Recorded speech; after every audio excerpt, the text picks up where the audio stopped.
With massive deaths of livestock occasionally witnessed at the country's major meat production and processing plant in Athi River due to oversupply.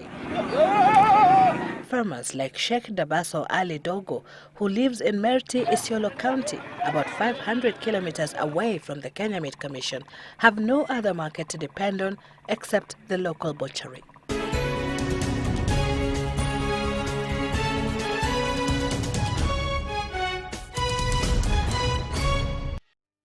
An ultra-modern 800 million shilling abattoir sitting in Burati, Isiolo County is the answer to Sheikh Dabaso's prayers.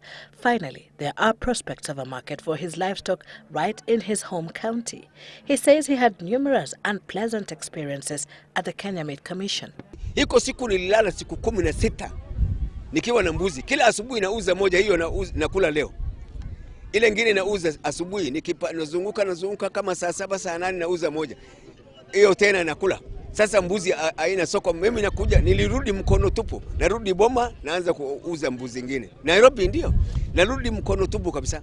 Kwa sababu lodging ni pesa, chakula ni pesa, mchungaji anataka pesa. Angalia mbuzi moja mwenyewe bei yake inashinda, gharama yake inashinda bei. Kenya Meat Commission, as it were, did not work as a profitable parastatal or a business entity, so it failed, and that is why right now it is completely grounded. Sheikh Dabaso says the gradual death of KMC hurt his family and those of his fellow pastoralists in the arid and semi-arid lands, where 90% of the population solely depends on livestock for an income. Unaenda to the soko that you are not sure of. Unakuja maga tu na hata pale ya kuchunga hakuna. Unapata shida kubwa sana. Mara unafukuzwa hapa, unafukuzwa. Sasa you have to hire somebody else to help you. Na hiyo ni pesa. Alafu ng'ombe naenda hasara, mbuzi naenda hasara. Wewe ukirudi nyumbani mnagombana kwa sababu school fees inatakikana, mama anataka pesa, vita inatokea sasa. Na wewe uliuza ngamia, uliuza ng'ombe. Na hakuna kitu uko naye. Haki ya Mungu. Mbuzi pengine ulinunua 1,000 ikija hapa mtu akwambie tu, mtu ya butchery anakuambia 3,000 au 3,100. Gharama yako iko ndani. Padi ya kulala iko ndani. Ukija nyumbani sasa mbuzi hata nusu ya pesa ile ulitoka naye nyumbani huna. Utafanya nini? Si mtagombana na mama kwa sababu hawezi fahamu yeye. Yeye hapana fahamu ile gharama. Anakuambia mbuzi 10 ulipeleka, wapi ulipeleka pesa? Na hujalipa school fees, hujatuletea chakula, kumbe mbuzi ilimalizika juu ya gharama. Kila kitu inakuaga namna hiyo. Most of the times hata inatokaga divorce. Sure, inatokaga hata divorce. Hakika. Now they are assured of a market. When the abattoir becomes operational towards the end of the year, it is expected that up to 1,000 goats and sheep will be slaughtered daily, alongside 300 heads of cattle and 100 camels. Hii ndio line ya ngamia.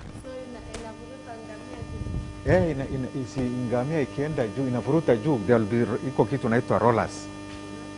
Sasa zitakuwa zinaenda nyama, unajua zitakuwa zimekatwa. So ndio zitaenda paka huko. At no point does meat from different species of animals get mixed up.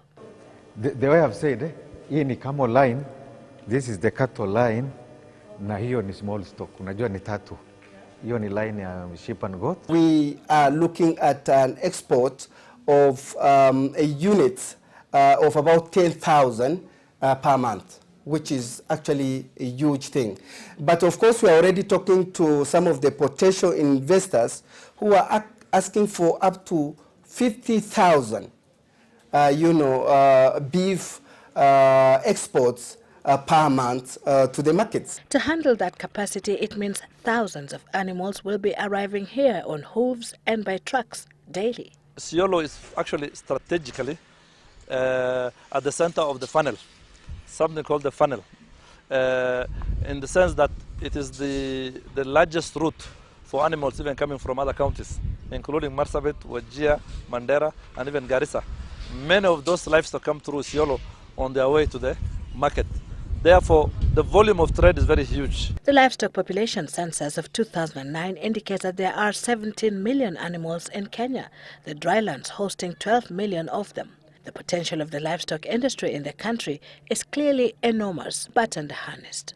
Kenya missed an opportunity if you go back to history of this country, actually at one point, countries like Botswana had to come to learn from Kenya in terms of its meat processing. Kenya Meat Commission was seen as a blueprint in livestock markets and products in Africa, and they came to borrow some leaf from us.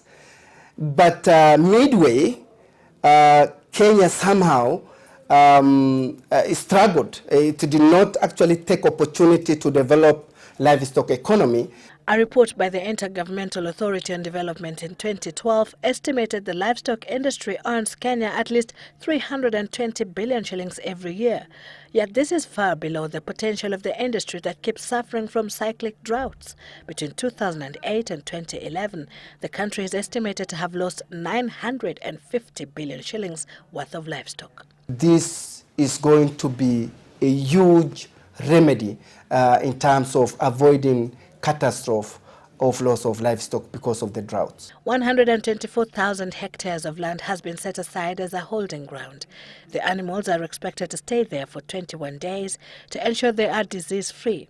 The icing on the cake for Isiolo's abattoir is the availability of an international airport just a stone's throw away. The pastoralist community in the entire northern corridor is eagerly awaiting the opening of this facility.